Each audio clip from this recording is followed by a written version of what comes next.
जय सिया राम। नीलांजन समाभासम रविपुत्रमिमाग्रजं छाया मार्तन संभूतम तम नमामि शनिश्चरम। आज हम शनि की साढ़े साती क्या होती है उसके बारे में बात करेंगे। साढ़े साती ने बना दिया रावण को भी ढोर, शास्त्रों का ज्ञानी पंडित बन गया ढोंगी चोर। ठगी चोरी होती है साढ़े साती के बीच, अच्छा खासा सज्जन भी कर देता कारज नीच। जन्म की स्थिति पर निर्भर साढ़े साती की मार, जन्म समय यदि शनि शुभ पड़े तो कर दे बेड़ा पार। साढ़े साती से न डरना बंधु शनि करते हैं न्याय, औकात बता देते हैं सबकी साढ़े साती जब आए। माँ दुर्गा का पाठ करे शंकर जी का ध्यान, शनि नहीं कर पाएंगे जातक को नुकसान। हम साढ़े साती को जानने से पहले शनि ग्रह को जानना भी ज़रूरी है कि शनि ग्रह क्या है। शनि ग्रह एक स्लो मूविंग प्लैनेट है, एक मंद गति से चलने वाले ग्रह है। शनि ग्रह को एक राशि पार करने में यानी 30 डिग्री पार करने में 2.5 साल का समय लगता है। शनि ग्रह को न्याय का देवता माना जाता है।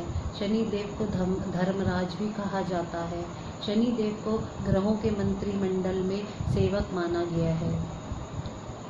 साढ़े साती के विषय में बात करने से पहले एक कहानी आती है जो कि मैं आप सबके साथ शेयर करना चाहूँगी।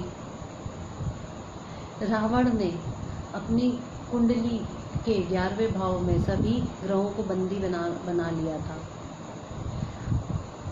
11वां भाव उपचय का भाव है, बढ़ोतरी का भाव है, वृद्धि का भाव है।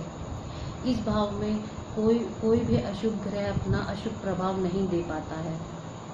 इसलिए रावण ने सभी ग्रहों को 11वें भाव में बंदी बनाकर रखा हुआ था। शनि देव कहाँ बंदी रहने वाले हैं? शनि देव ने रावण की आंख बचाकर अपने एक टांग 12वें घर में रखनी चाहिए। जैसे ही शनि देव ने अपना एक पैर 12वें घर में रखने के लिए निकाला तो रावण ने देख लिया और रावण ने तलवार से उनकी टांग को काट दिया। तब से शनि देव लंगड़े हो गए, जिससे कि शनि देव को रावण पे बहुत क्रोध आया, बहुत गुस्सा आया। रावण ने देखा कि शनि देव यहाँ नहीं टिकने वाले, इसलिए रावण ने उनको वहाँ से निकालकर एक कुएं में लंका में ही उल्टा लटका दिया।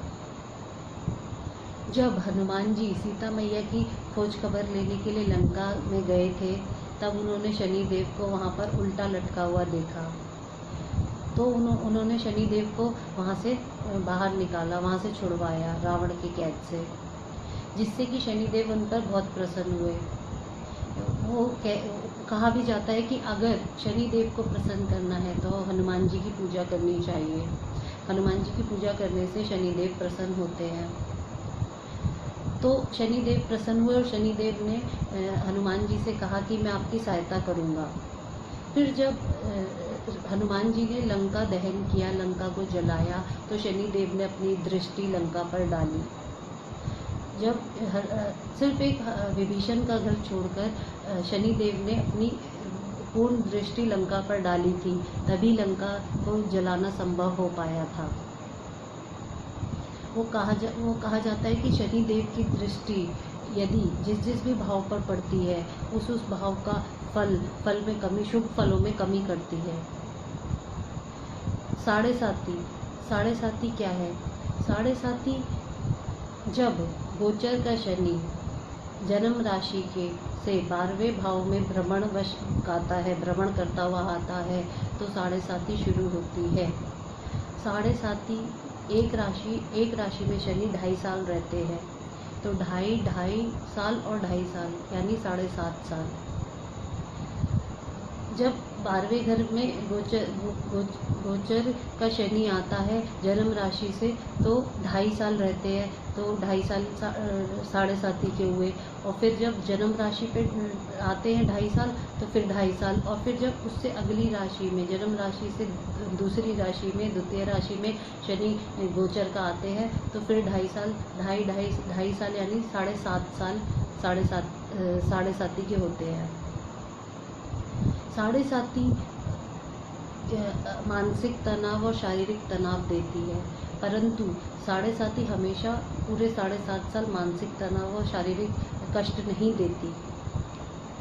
7.5 इस बात पर निर्भर करता है कि हमें कैसा फल देगी, अशुभ फल देगी कि शुभ फल देगी, कि हमारे कुंडली में शनि ग्रह की स्थिति कैसी है।